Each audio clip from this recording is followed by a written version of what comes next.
Après 3 mois, j'ai assisté à une heure de communauté. Je pouvais rester 1 heure dans mon fauteuil roulant. Et après l'heure de communauté, je pouvais marcher, descendre les escaliers pour la première fois, après 7 ans et demi.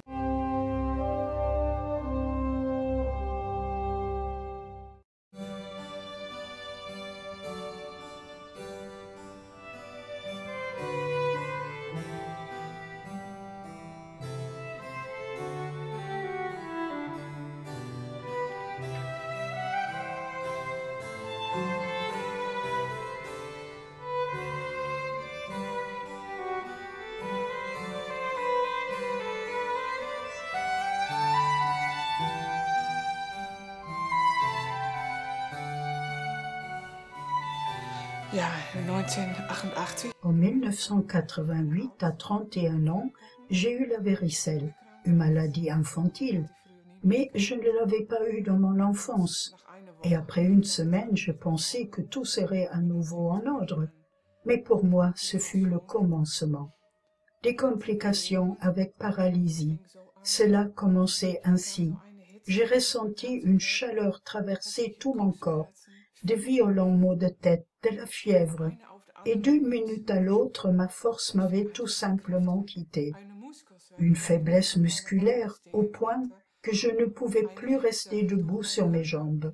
Une chaleur dans mon corps comme si du thé chaud avait été versé sur mes bras et mes jambes. Je ne pouvais plus supporter des vêtements sur mes bras et mes jambes.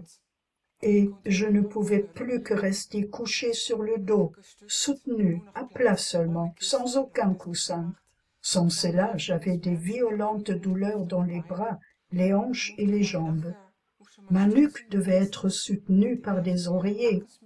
J'avais des violentes douleurs à la nuque. J'étais aussi allergique à presque tous les aliments.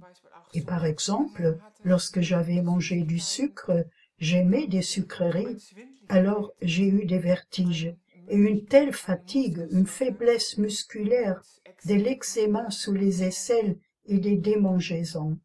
Je me sentais terriblement mal. Je ne pouvais presque plus parler. Parfois, je ne pouvais même plus avaler. Je ne savais jamais à l'avance quand je ne pouvais plus avaler, et alors tout sortait par mon nez. Je ne pouvais plus dormir. J'avais des troubles du rythme cardiaque, des problèmes de concentration. Je ne trouvais plus les mots corrects ni dans le bon ordre.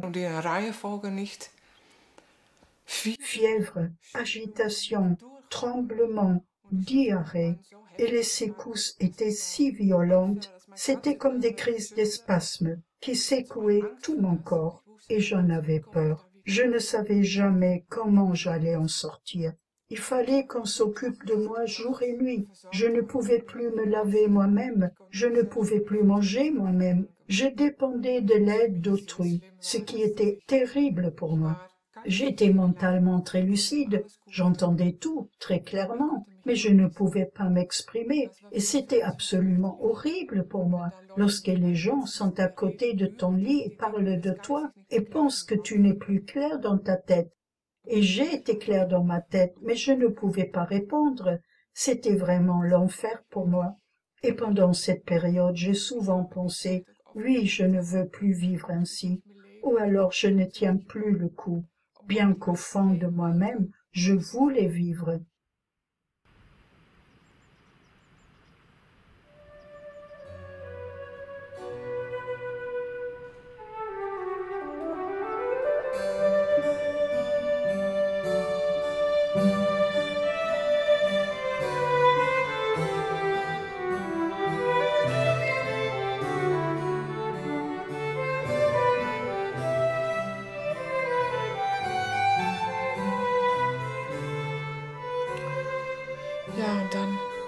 Et puis, une amie me parla de l'enseignement de Bruno Gröning. Elle avait la même maladie, également la ME.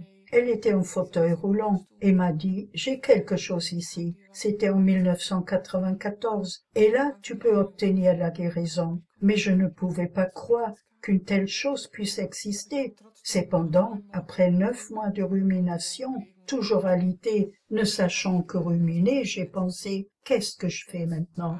Et le médecin, le neurologue, il avait dit « Je ne peux pas t'aider, tu dois chercher un autre chemin ». Et alors, le 4 juin 1995, je me suis dit « Ok, je ferai cela maintenant ».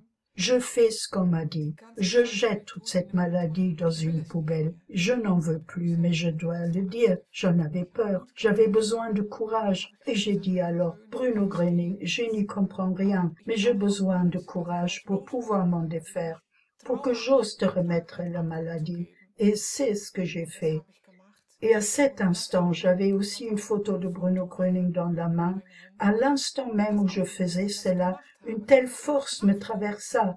Elle passa par tout mon corps, comme si tout était inversé de l'intérieur vers l'extérieur.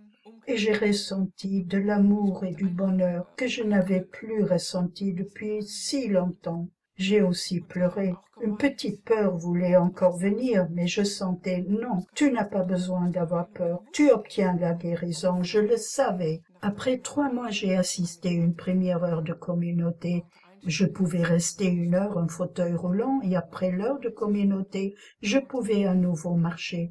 Je pouvais descendre les escaliers pour la première fois après 7 ans et demi. 3 semaines plus tard, pour l'heure de communauté suivante, je pouvais déjà m'asseoir sur une chaise normale, ce que je ne pouvais plus faire depuis 7 ans et demi, puisque je pouvais à peine m'asseoir dans un fauteuil roulant. Et puis, quelques semaines plus tard, il y eut un congrès aux Pays-Bas. Et là, au début, j'avais peur d'y aller, car j'avais aussi un lit médicalisé dans lequel j'étais normalement couché. Pendant 7 ans, je ne pouvais pas dormir, mais après avoir capté la force, je pouvais à nouveau dormir. Et alors, je suis allée à ce congrès. Et c'est à ce congrès que j'ai obtenu toute la guérison. Par la suite, je pouvais à nouveau tout faire. J'ai joué au ping-pong, j'ai roulé en patin à roulettes, joué au badminton, randonné en montagne. In de bergen gewandert.